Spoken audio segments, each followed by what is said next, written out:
সত্তৰটো আমাৰ দায়িত্ব, কিন্তু আমি ইয়াৰ অলপ পৰ্যালোচনা কৰিবৰ কাৰণে আজি সমাধান আলোচনা কৰিছোঁ। আপোনালোক প্ৰতিজন ইয়াত উপস্থিত থকা শ্ৰদ্ধাৰ পুৰুষ থকা ব্যক্তিসকল প্ৰতিজন নাম কাৰখানাৰ কাৰণে সম্পূৰ্ণ আপোনালোকৰ দিহা পৰামৰ্শই অনাগত দিনত আমি কাৰখানা কৰি হওক, চতুৰ্থ হওক, যিকোনো পৰিস্থিতি নিয়মত হওক, ইয়াকে আশা ৰাখি আপোনালোকৰ আগত আজি এই বক্তব্য ৰাখিছোঁ। আৰু আপোনালোকৰ সহযোগিতা আপোনালোকৰ দিহা পৰামৰ্শে নিশ্চয় আমি পৰৱৰ্তী হ'ম।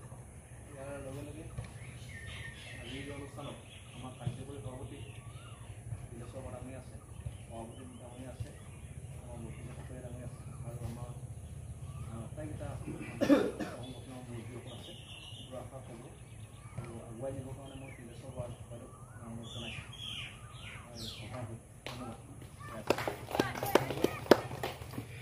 ধন্যবাদ। নমস্কাৰ জনাইছোঁ। ভাল পাইছোঁ আপোনালোকে আহিছে।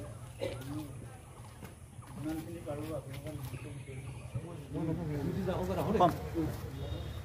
আমি আজি অতি আনন্দিত।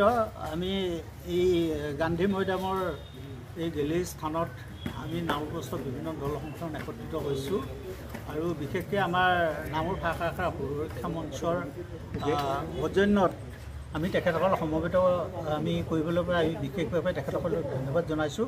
ইয়াৰ উদ্দেশ্য বিশেষকৈ এটাই যে সুদীৰ্ঘ কাল বহুত বছৰ ধৰি এই ব্যক্তিসকলে নাওৰ চতুৰ্থ গোট স্থাপনৰ কাৰণে তেখেতসকলে যথেষ্টখিনি কষ্ট ত্যাগ কৰিলে। এবছৰ দুবছৰ নহয়, 19টা বছৰ তেখেতসকলৰ একেৰাহে যি নিৰবিচ্ছিন্নভাৱে সংগ্ৰাম আগবঢ়াই আহিলে, তেখেতসকলক বিশেষভাৱে ধন্যবাদ জনাইছোঁ।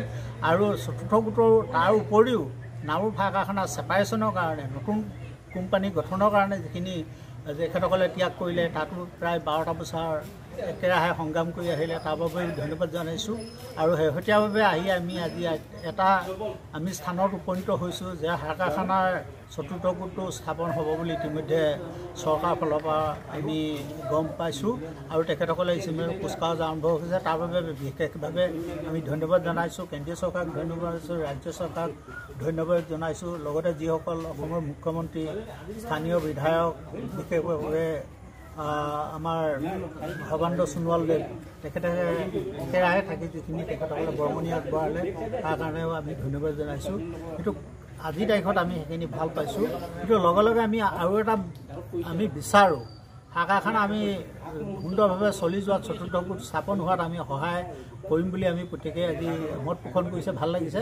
লগতে আমি এটা কথা ভাবোঁ যে তেখেতৰ যি নতুন গোট হোৱাৰ পিছত যিখিনি ইয়াত এটা পৰিৱেশ আহিব, সেই পৰিৱেশত যাতে স্থানীয় মানুহখিনিয়ে বিশেষভাৱে উপকৃত হ'ব পৰাকৈ কিছুমান আঁচনি থাকে, উপকৃত হ'ব পৰাকৈ কিছুমান স্থল থাকে, আৰু বৰ্তমান কাৰখানাত কৰ্মৰত থকা কৰ্মচাৰীসকলেও তেখেতসকলক নিশ্চয় নতুন গোটটোলৈ স্থানান্তৰ কৰিব বুলি আশা ৰাখিছোঁ। লগে লগে বৰ্তমান BVFCLৰ যি তৃতীয় গোটটোলৈ এই কোম্পানীটো জীয়াই আছে, BVFCL জীয়াই আছে।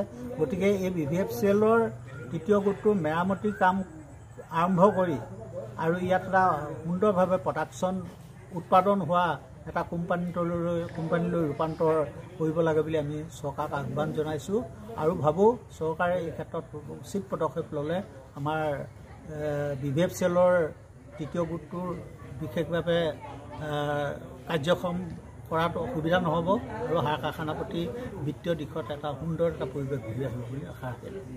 ধন্যবাদ। আমি সমবেত হৈছিলোঁ নাম সুৰক্ষা সমিতিৰ তৰফৰ পৰা ইয়াত আমাৰ নামপ্ৰস্থ দল সংগঠনবিলাক সকলোকে লৈ আমি এই ক্ষেত্ৰত তাৰমানে এইকাৰণে আমি আজি সমবেত হ'লোঁ যে আমি আমাৰ নাম চতুৰ্থ গোটটো আজি এটা বাস্তৱত ৰূপায়িত হোৱাৰ কাৰণে আমি সমগ্ৰ আমাৰ সতীৰ্থ সংগ্ৰামীসকলক আমি ধন্যবাদ আৰু কৃতজ্ঞতা জনোৱাৰ লগতে ভাৰত চৰকাৰ, অসম চৰকাৰ আৰু আমাৰ সেই সময়ত যিসকল ৰাজনৈতিক নেতা আৰু দল বা আমাৰ সংগঠনবিলাকে সহায় সহযোগ আগবঢ়ালে, আমি সকলোকে আজি আমাৰ এই মঞ্চৰ তৰফৰ পৰাই তেখেতসকলক কৃতজ্ঞতা জনাই আৰু ভৱিষ্যতেও যাতে আমাৰ সহায় সহযোগিতা হয় তাৰ কাৰণে আমি সকলোৱে তেখেতসকলৰ যি মানে চেষ্টা, সেই চেষ্টা অব্যাহত ৰাখিবৰ কাৰণে আমি অনুৰোধ জনাই কিনে এই সভাখন অনুষ্ঠিত কৰিছোঁ। আগতে আমি 2005 চনত 7 জুলাই তাৰিখে নামৰ ফাৰ্টিলাইজাৰ শ্ৰমিক ইউনিয়নৰ সেই সময়ত সাধাৰণ সম্পাদক স্বয়ং গগৈ ডাঙৰীয়া আছিল, আমাৰ তিলেশ্বৰ বৰা বাইদেউ সাধাৰণ সম্পাদক আছিল, মই কাৰ্যনিৰ্বাহক সদস্য হিচাপে ইন্দ্ৰিয়সকল সন্মুখত আসনত বহি থকা সমস্যা কৰি আমাৰ সমন্বয় সমিতি সম্পাদিকা আজি ইয়াত আমি সংগত হৈছোঁ ডাঙৰ এটা বৃহৎ স্বাৰ্থ আগত ৰাখি নামৰূপৰ যিটো আৱেগ নামৰ প্ৰাৰ্থনা থাকিলেহে নাম থাকিব আৰু যিদিনালৈকে নামৰ প্ৰাৰ্থনা থাকিব সেইদিনালৈকে আমি নামৰূপত বসবাস কৰিম আৰু ইয়াত 69 ঊনসত্তৰ চন 69 চনত সমাজৰ প্ৰডাকশ্যন হৈছিল নামৰূপ 1 তাই উপৰি গ'ল এই প্ৰায় 40 বছৰ চলাৰ পিছত ভ্ৰমণ হ'ল। ইয়াৰ আনুষংগিক ইয়াৰ লগে লগে 8 বছৰ পিছত